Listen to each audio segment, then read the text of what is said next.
बिस्मिल्लाहिर्रहमानिर्रहीम। हज़रत क़तादा रहमतुल्लाहि ताला अलैह कहते हैं कि एक आदमी बारगाह नबूवत में हाज़िर हुआ।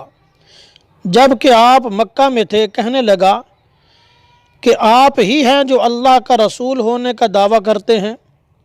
तो आप सल्लल्लाहु अलैहि वसल्लम ने इरशाद फरमाया, जी हाँ, मैं ही हूँ, अल्लाह का रसूल हूँ। साइल ने पूछा कि अल्लाह ताला के यहाँ सबसे ज़्यादा महबूब अमल कौन सा है? तो आप अलैहिस्सलाम ने फरमाया कि अल्लाह पर ईमान लाना। फिर साइल ने पूछा कि अल्लाह पर ईमान लाने के बाद सबसे महबूब अमल कौन सा है? तो आप अलैहिस्सलाम ने फरमाया सिला रहमी करना।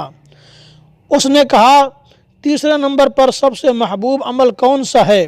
तो आप अलैहिस्सलाम ने फरमाया भलाई की तलकीन करना और बुराई से रोकना। फिर साइल ने पूछा कि अल्लाह ताला के यहाँ सबसे नापसंदीदा अमल कौन सा है?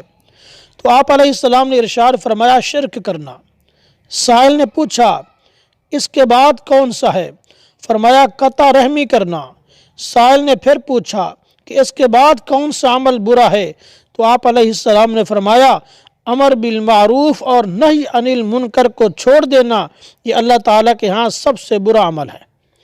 सुफियान सौरी रहमतुल्लाहि ताला अलैह फरमाते हैं कि जब किसी आलिम को देखो कि वो हमसायों में महबूब है, बरादरी वाले उसकी तारीफ़ करते हैं, तो यकीन कर लो कि वो शख्स मुदाहिन है, यानी वो हक़ की तबलीग करने वाला नहीं है।